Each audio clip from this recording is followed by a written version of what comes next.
Okay, so I think I'm going to do half of this assignment. You should have tried these problems already. This is really good preparation for your next practice test this weekend. It's not going to be great preparation if all you're doing is following along with me doing things from the beginning.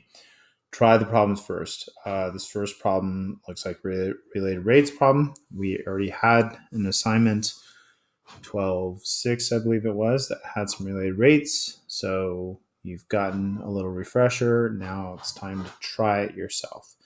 So try it before you watch this video if you want to get the biggest benefit from it for your next test where you get to do them on your own. Now, the order of these problems is kind of screwed up. Whatever, that's fine. So we're going to do the first three problems listed in here. Problems 1 and 2 are graphing calculator like normal. So, and that's the actual problems with the number 1 and 2 on them. So this is the first problem, but this isn't problem number 1. So we're going to do this problem. Coffee pot in the shape of a cylinder with a radius of 5. Shown in the figure above, let H be the depth of coffee in the pot measured in inches, where H is the function of time, T measured in seconds. The volume V of coffee in the pot is changing at a rate of negative 5 pi squared of H. So they just gave you the volume is changing. This is dV dt, and it's negative, which means we're losing coffee. Usually they don't put the negative on there. Usually they say like decreasing or it's leaking out or whatever, but they gave us the negative this time. Volume V of a cylinder with radius R and height H is volume equals pi squared H. You guys should know that anyways, because it's just the area of the base times the height, pi squared H. So part A says to show that dH dt equals negative square root of H over 5, which means pretty much find dH dt, and here's the answer that you should get. So to find dH dt, we have dV dt, so we need to get some relationship between volume and height, which they just gave us. Very nice. Volume equals pi r squared H. Then we're going to take the derivative of it. Now, it's going to have an r squared and an h, so we're going to get drdt's and dhdt's. I don't want drdt. I wasn't given drdt. It's going to be kind of a messy derivative, not terrible, but it's going to involve a product rule. One of the things that we talked about when we did related rates was if any of these variables are constant, not changing ever, then plug them in now. The radius is 5 inches no matter what. That's going to make your work a lot easier, and just in lots of ways. The derivative will be easier. The work after will be easier. So I'm going to take the derivative, dv dt now, and it's going to be 25 pi dh dt. dv dt is negative 5 pi square root of h. And we're trying to find dh dt, so we're going to divide both sides by 25 pi.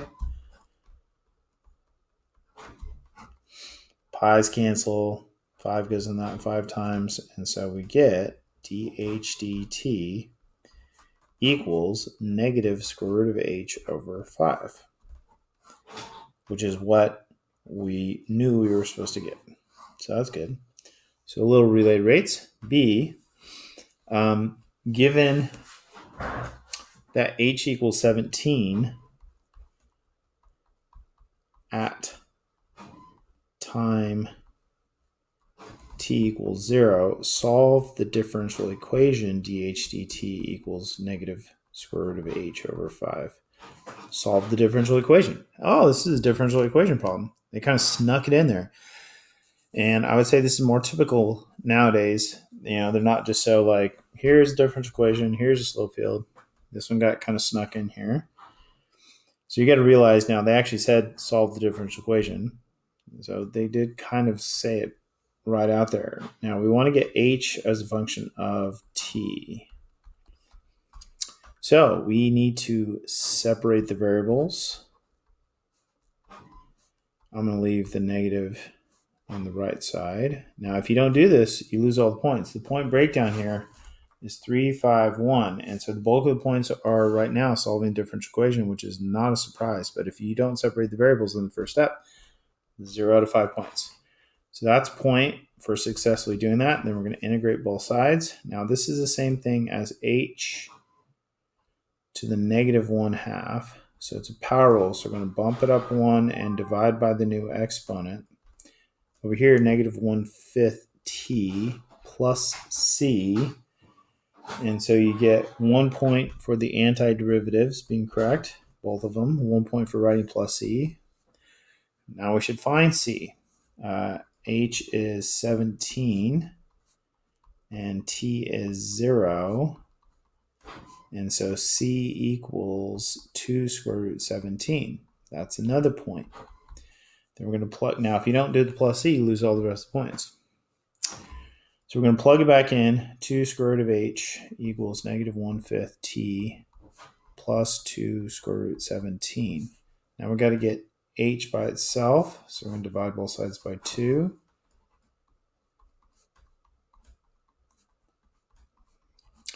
To get rid of the square root, we're going to square both sides, no plus or minus. And I think we could just leave it like this. We don't need to like distribute, expand the binomial. But of course, you guys know that we always need to include the domain for the solution of a differential equation. If you don't, you're losing this last point that you've worked so hard for. So the domain, here, there's no issues, right? So we look here, but we also need to look at the original differential equation, and there's some issues there. H has to be greater than or equal to 0 because it's the square root, otherwise you get imaginary. Now, h isn't part of the domain, it's time. But you can figure out, well, what's the h? What time gives you h equals 0? So we set our new h equation to 0, and we solve. Square root plus or minus negative 1/10 t equals negative square root of 17. T equals positive square root of 17 over 10. So that's a, actually it should be times 10. Okay. So that's a value that we need to break up our domain at. Now the function's continuous, but it's not differentiable there. So you put an open dot, 10 square root 17, and then your initial condition is at time 0.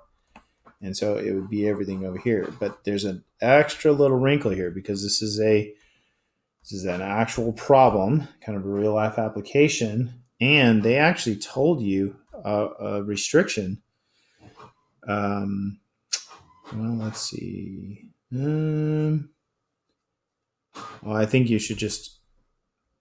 Does it say anywhere t has to be greater than 0? I mean, any of these time problems, you should just assume that, I mean, I don't know. If we said the domain was this, I mean, algebraically, this is what it is.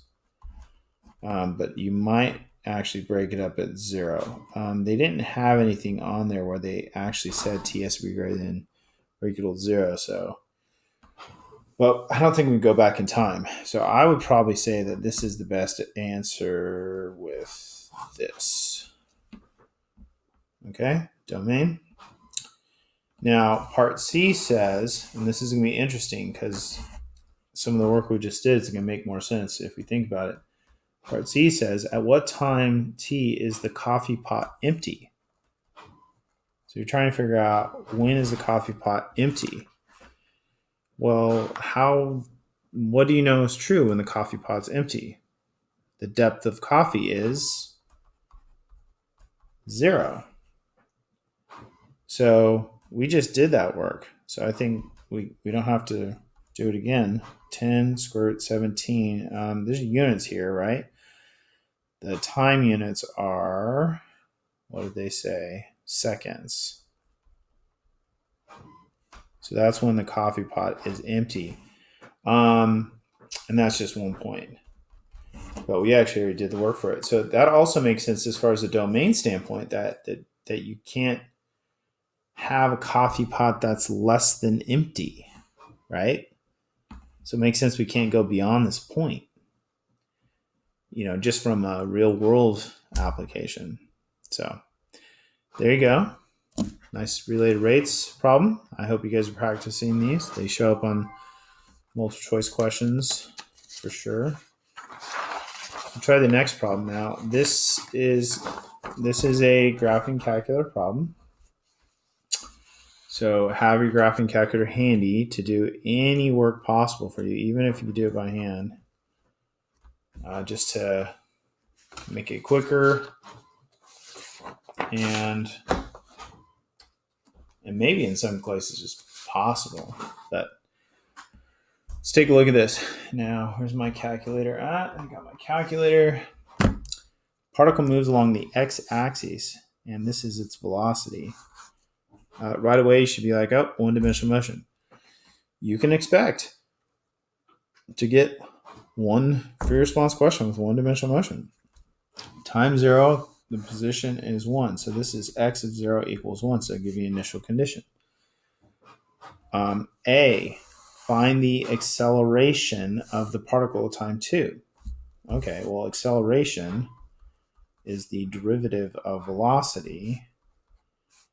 And so that means we're going to take the derivative of this. Now, we could totally do that derivative by hand, but your calculator can totally do it also very fast. So if we just do this, this is our setup, okay? And then our calculator, I'm going to go ahead and enter this equation because I just have an expectation of possibly having to use it for more than one calculation. So I'm going to go to y equals, I'm going to put in here negative parentheses, I'm putting x's for the t's, x plus 1 sine x squared divided by 2. Okay, I'm not planning on graphing it, so I just put it in there, go back to the home screen. I'm going to do math 8 in derive. I'm going to try and take a derivative, vars, y vars function, y1, comma x, comma 2. And there's your answer. Now it's a lot faster than doing it by hand and probably with a lot less mistakes. So you could do that, or you could do this. Are there any units in this problem? No, so let's not write anything else. That's 1 point. Okay, don't watch out. And then they ask something about this. Is the speed of the particle increasing? Why or why not? Well, speed increasing is another way of saying, is the particle speeding up? Speed decreasing would be slowing down. So they often like to say speed increasing instead of speeding up. You guys remember how to figure that out? It's when your velocity and acceleration are working together. The acceleration is like push, and if you get pushed in the direction you're already moving, velocity, the sign of velocity is positive, acceleration is positive, you're going to speed up. If velocity is negative, acceleration is negative, you're going to speed up. Speed doesn't care about direction. So you can speed up in the positive direction or the negative direction. What we would usually do for these is do a whole line check to figure out where is it speeding up, where is it slowing down. But this is very specific. They just want to know at time 2 what's happening. Okay. So we already have the acceleration at time 2, which is good. So we also need the velocity at time 2. So I've already put this in my graph, my calculator. So I'm going to go to second table, and then I could just plug 2 in there. And then there you go. Negative 2.727 or negative 2.728. You want to write that down, even though the number isn't so much what we care about. It's the fact that one's positive, one's negative. So our answer is going to be, is the speed of the particle increasing? No. The speed of the particle is decreasing at t equals 2. Well, why? Why or why not? Explain it.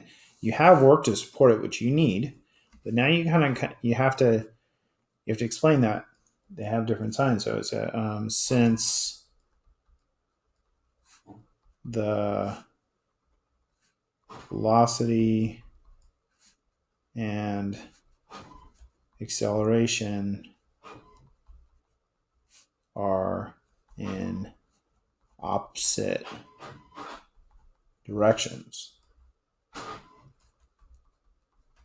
And then you could get maybe more specific. You could say v sub 2 is negative and a2 is positive. And you have this work up here to support your answer. So you guys remember speeding up, slowing down? Speed increasing, speeding up. Point breakdown for this whole problem is 2, 2, 3, 2. So you get 1 point for getting the acceleration, get 1 point for deciding if it's speed up or slowing down, and having the support for it. So if you just put the answer, yeah, it's no, it's not speeding up, but you don't give any reasons, you lose that whole point. B, find all times t on the open interval 0 to 3 when the particle changes direction. Justify your answer. Particle changes direction when its velocity changes sign, right? So we need to figure out where that's happening. Now, I don't think we're going to set this equal to 0 and solve it by hand and then do a line check, which is a lot of times the way we might do it. We have a calculator. I'm going to graph the velocity graph, and then I can tell where it changes from positive to negative. And then I can use the calculator to identify those points. They're going to be x-intercepts of this graph. So I'm going to graph that. I already have in my here, so let's go to window. It says specifically 0 to 3 for your x's. We could do zoom fit just to get a nice picture of the whole thing. If the graph is really big, it'll blow up, but that looks pretty good. So I'm just going to sketch this. Now the sketch doesn't get you any points. Anything you draw in sketch, it's not going to get you any points other than if it helps you figure out the right thing. So this is 0 to 3 time. This is velocity. All right. Now at a quick glance, it looks like it's negative going, to the left, positive going to the right. And so right here, it changes direction. Turning point is what we used to call those, right? Now, you got to be careful. This looks like it might be 0. Who knows? It could cross this graph and just be really close. So let's make the calculator find if there's an x-intercept over here. And so the way to be safe, to make sure that there's an x-intercept of 0, but there's not one before that, I'm going to go do second calc 0, and I'm going to say, let's look from 0 to 1, and let's start at 0.5. So it'll start looking right here, and it'll keep going until it finds it. And then if there is one between 0.5 and 0, it'll give us that one first. But it turns out it is 0, so that's just a good thing to verify. Now let's find the other x-intercept right here. Second calc 0. It's between 2 and 3. I'm going to guess 2.5. And it is not 2.5. It is 2.5066283, 0. So I think we have what our answer is. We're going to say the particle changes direction at time t equals 2.506. There's no units here. Don't say seconds or hours or minutes or anything like that, because you could lose points there. So that, or you could put 2.507. So that's the answer. But then we have to justify your answer. And this isn't justification, but we're going to use this and put it into words. Since the velocity is negative on the interval 0 to 2.506, and the velocity is positive on the interval 2.506 to 3. I'm not going to go to infinity because I don't know if that's really true or not. So we really want to show that the velocity is changed from negative to positive, and just put that very directly in your justification.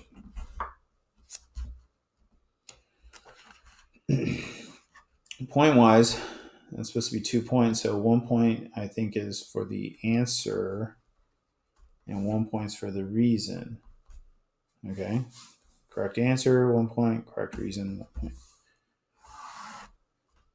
The graph didn't help us getting those points directly. Like, no points are being assigned over here, but it gave us the game plan of how to get this. C, find the total distance traveled by the particle. Now, total distance is the integral of the absolute value of velocity. It is not the integral of velocity. That's displacement, which a lot of you guys mistook the integral of velocity as distance on last practice test. And we're going from what time? 0 to 3. Now, this is good enough for your setup. You got to show your setups, but this is good enough. Velocity is up here. You can use the name they gave it. Now, if you had to do this by hand, it'd be kind of a hassle because you have to figure out where this function changed from positive to negative, split it up, force the negative parts to be positive. But your calculator actually does a pretty good job of integrating absolute values. And so I'm going to do math 9, and I'm going to do math num ABS, so know where to find absolute value in your calculator.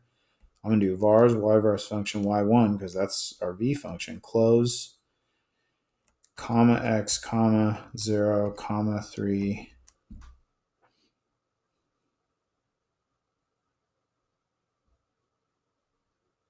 It's working on it. But it's this, that's all you need to write that down. If you don't, I guarantee you're losing points. 4.333 or 4.334. Don't write both answers yourselves. I'm just writing that down for you guys. Now, this is worth 3 points. I guarantee the answer is at most a point. So if that's all you have, you're getting 1 out of 3 points. The other point is for the limits, and the other point is for the integrand. If you don't have absolute value, you're probably losing at least 2 points. 1 point for the integrand and 1 point for the answer because that's not even distant. So make sure you show your, label things. Write the DT. If you don't write the DT, you could lose points. Make sure you put the limits on there. Make sure you put the absolute values. Okay? D, during the time interval 0 to 3, what is the greatest distance between the particle and the origin? Greatest distance between particle and origin. Okay, show the work that leads your answers. Greatest, you should be thinking EVT if possible.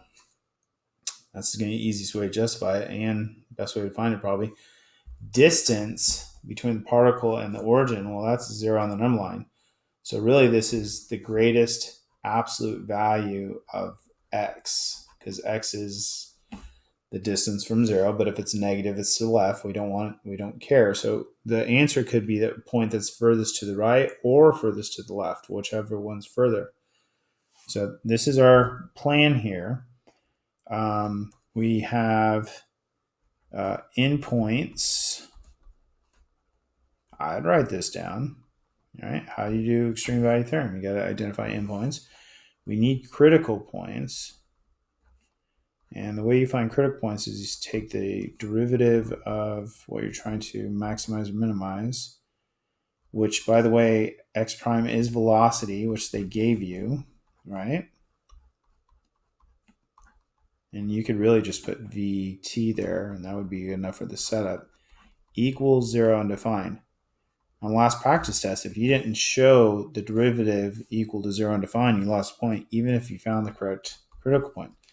Now, this critical point right here, we already found it. See 0, 3? Isn't this the graph of velocity up here? Didn't we find it? T equals 0 and 2.50666283. Now, I'm glad I wrote those extra decimals. I just generally write a lot of decimals as I'm finding things on pictures because I'm like, well, maybe I'll need it later, and it'll take me 2 extra seconds to write a couple extra decimals. But if I don't, and later on I realize I need them, I'm going to have to redo all that work, which I would prefer not to. So now we have our critical points. We have our endpoints. So we're going to make a table of values. Time 0, 2.50668283. Whatever you're going to plug into your calculator, write down. And 3, we're plugging these into the absolute value of x. Now, here's another interesting issue. We don't have an equation for x. And you might be like, well, we have the equation for velocity, so let's just integrate that by hand. You can't. Sorry. Try it. You can't. So we have to somehow rely on our calculator. Now, this happens on a lot of different kinds of problems, not just motion problems, where you have the derivative of something that you want to find a value of, that you know a value of at one point, and you want to find the value of at another point. It's a perfect recipe for fundamental theorem of calculus part 1 on your calculator. So fundamental theorem of calculus would be the integral of x prime dt equals x. And if we do it from the time they gave us, which was time 0, which, by the way, is one of the values here, time 0, to whichever point we want, I'm going to say t for right now, that's going to give us xt minus x0, which means that xt is going to equal x0 plus the integral of 0 to t x prime t dt. And that's volume, by the way. And that's going to be 1. So I'm going to use this on my calculator. I'm going to say,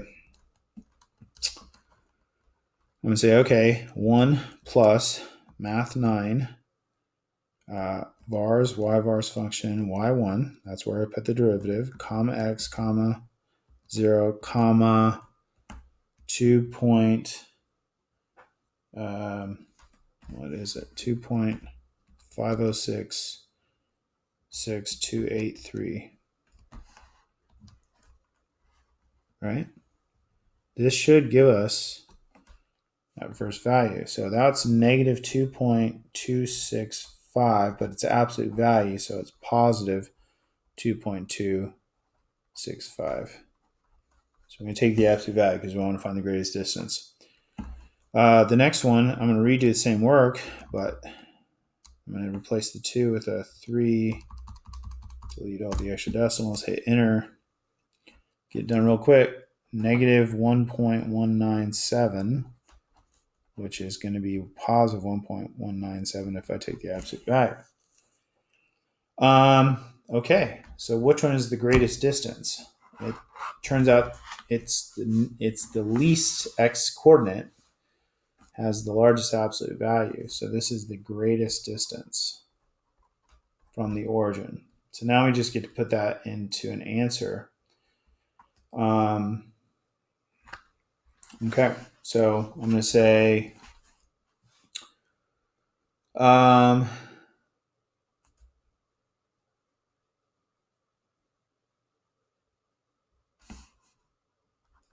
the greatest distance between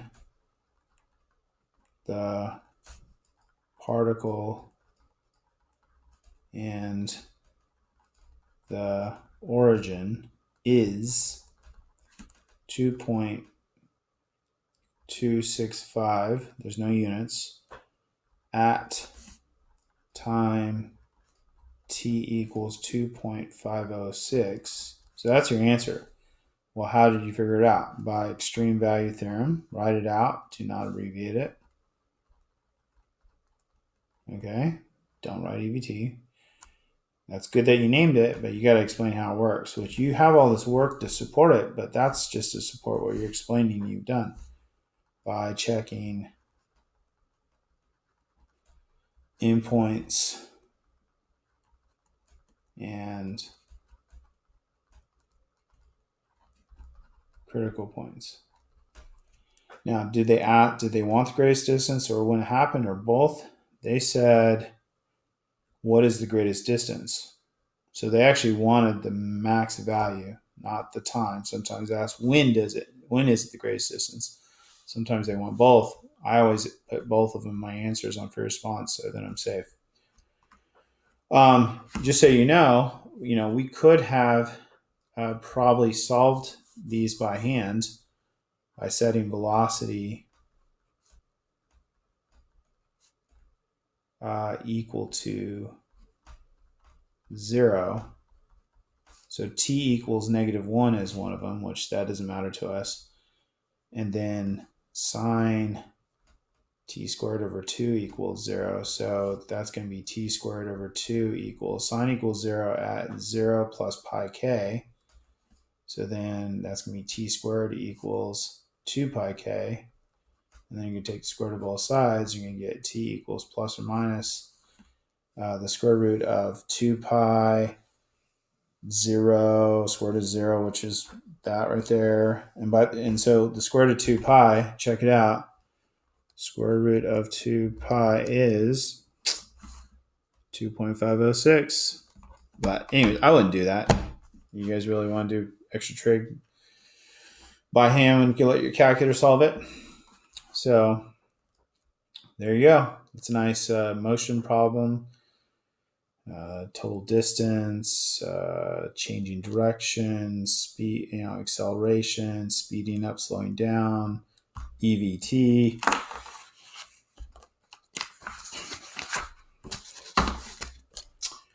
And then problem number 1 right here is graphing calculator problem. And you guys really should have tried this already. It's a volume area problem. This is what we've been doing almost most recently. Did a retest on this just a week ago. So if you haven't tried it, try it first. But then I'll just kind of run through the motions. RB shade region, y equals the square root of x is this sideways top half of a parabola. Y equals e to the negative 3x. That's an exponential, but it's a decay problem because it has a negative exponent. And x equals 1 is a vertical line. So this is the region. We got to find these intersections for sure. This is not 0. This is 1 comma.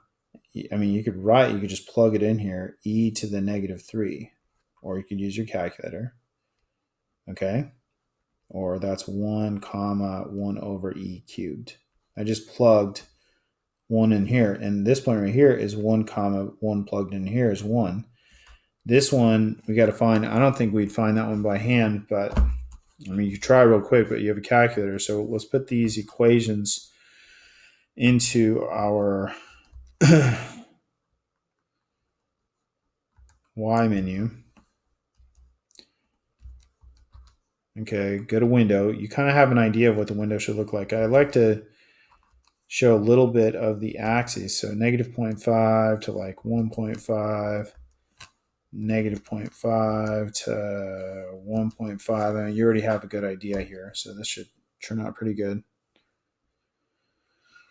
There you go. You can't graph a vertical line x equals because it's all y equals. So there's that intersection we need.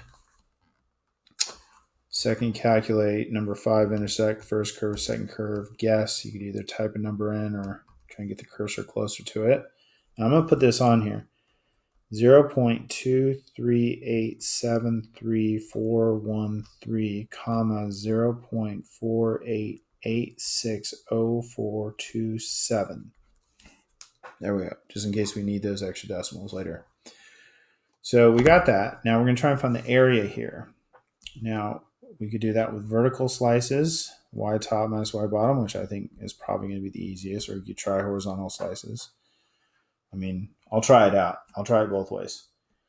I think doing vertical slices is going to make the most sense. So the area equals the integral y top is the square root of x, y bottom is the e to the negative 3x dx. The limits are x left to right, 0.238734 to 1. So that's your setup, and you're allowed to use your calculator. Now the point breakdown here is, I think it's 333. And right here, the limits are a point. The integrand, what's inside the integral, is a point, and then your answer is a point. Make sure you show your setup. Make sure you put the dx. You need these parentheses. It's technically incorrect without them, and you could lose points for that. You need that. So I'm going to do this from the home screen. I'm going to go Math 9, and I can do the vars y-vars thing because I put this in for y1, right? So vars y-vars function y1 minus vars y-vars function y2, comma x, comma 0.238734, comma 1. There's your answer, 0.442 or 0.443, and that's a point. Let's see if we can do it with horizontal slices. Horizontal slices look like this. Now, one annoying thing is you're going to have to break it up because your x left is going to change halfway through the region. So the other way of doing this is you can say area equals, and you're going to have to do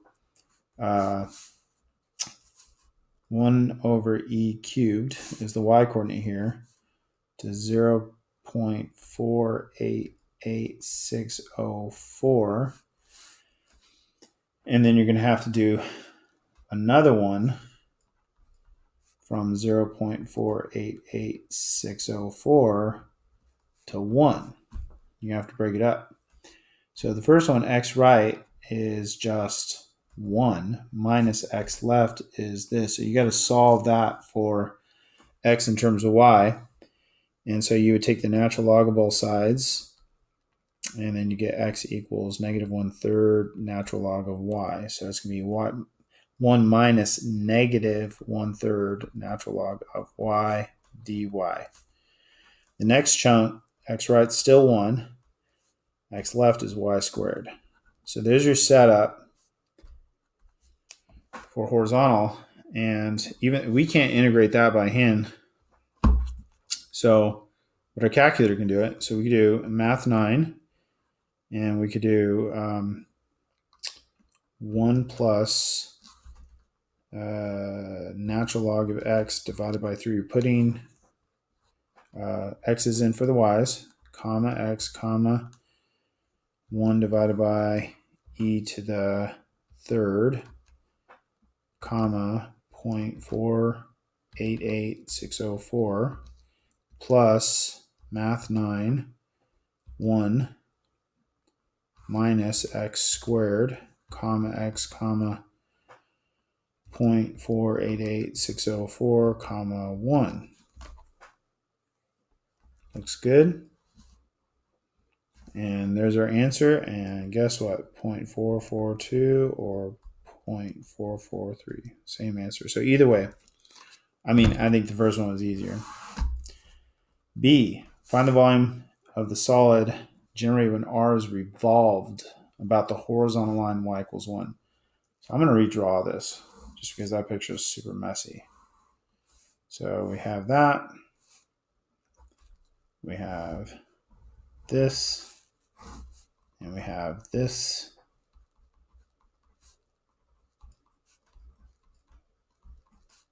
We have all these corners already figured out.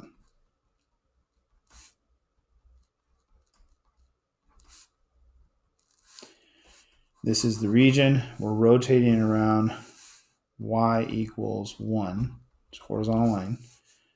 So now we can do vertical slices, which will be perpendicular to the axis of rotation, give you disc washers. So this is your big R and this is your little r, and they're both y top minus y bottom. This is y top for both of them. So the volume is going to be pi big R squared dx minus pi little r squared dx. And then we're going to integrate. And we're going to go, the limits are going to be in the x direction. So it's going to be that x coordinate 0.238734 to 1. Big R is y top, which is 1, minus y bottom, which is e to the negative 3x squared dx, minus pi 0.238734 to 1. Little r is y top, which is 1, minus the square root of x squared. So there's your setup. That's worth 2 of your points. So let's see if we can crank this out on a calculator real quick. Pi, don't forget the pi's, math 9, parentheses 1 minus, that's var's, y var's function y2, parentheses squared, comma x, comma 0.238734, comma 1, minus pi, math 9, parentheses 1 minus var's, y var's function y1, close, squared, comma x, comma 0.238734, comma 1. There you go. It's all typed in. 1.423 or 1.424 is your answer. So, and that's just one of the 3 points. The setup's 2 points. We could also do shells. Shells would be horizontal and parallel to the axis of rotation, and it's going to be annoying because you have to do 2 different sets of shells. So you have your radius and you have your height. Your height is x right minus x left. Your radius is y top minus y bottom. The volume of one of them is 2 pi r h dy. So we're going to have to go 2 pi in the y direction from 1 over e cubed to the y value of this coordinate, 0.48864. The radius is y top 1 minus whatever y value we're at. The height right here is x right, which is 1, minus x left, which we found up here, that's on this curve, that's negative 1/3 natural log of y dy, plus 2 pi 0.48864 to 1 of 1 minus y. And the height here is going to be 1 minus x left, which is y squared dy. So that's your shells if you want to do shells. And we could plug this into our calculator, even though it has y's. We'll just put x's for all of them. And so we'll get 2 pi,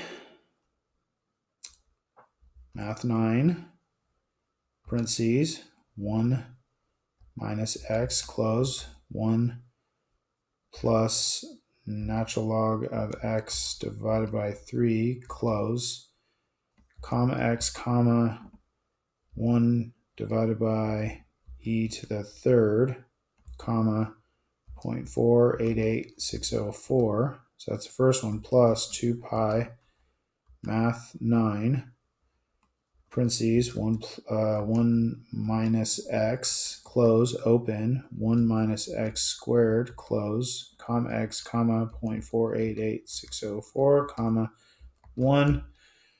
Let's see if we get the same answer. Hey, we get the same answer, 1.423 or 1.424. So it's 2 different ways. It's up to you. I mean, I think the vertical slices were easier because they were one integral and they were disc washers, which I think seems easier for people to wrap their heads around. Okay, part C says the region R is the base of solid. For this solid, each cross-section perpendicular to the x-axis is a rectangle whose height is 5 times the length of its base region. Find the volume. So I'm going to redraw this picture one more time. And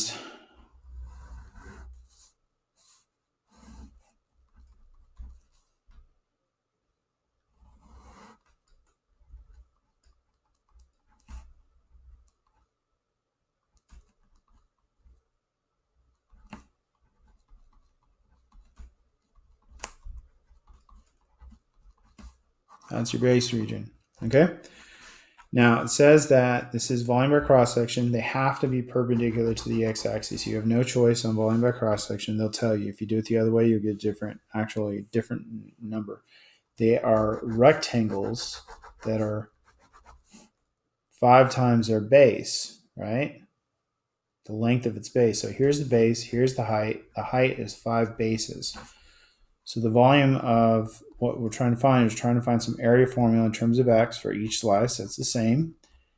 And it's this rectangle, and it's base times height. More specifically, it's base times 5 bases, right? And we're integrating the x direction, so whatever this x value is that we had before, 0.238734 to 1. So that's 0.238734 to 1 of 5b squared. Now here's the deal. We need to get that in terms of x. And so the base is, you always want to find your dimensions by the side of the slice that's touching the base region. So this is y top minus y bottom. So y top is the square root of x, and y bottom in terms of x is e to the negative 3x, and then close it, and then squared, and then dx. So there's your setup, which is worth 2 points. Let's see. Yeah, 2 points. Make sure you have the limits. Make sure you have everything right. Now we're going to find the answer, and that's going to be our last point. So that's going to be 5 math 9 parentheses square root of x close parentheses on square root minus e to the negative 3x close parentheses on the exponent close parentheses squared comma x comma 0.238734 comma 1.554. There you go. That's half of it. I want you guys to try the other half of this assignment. Try the next 3 problems, and we'll do a video later, maybe on Friday, for you guys to look at for that. So there you go.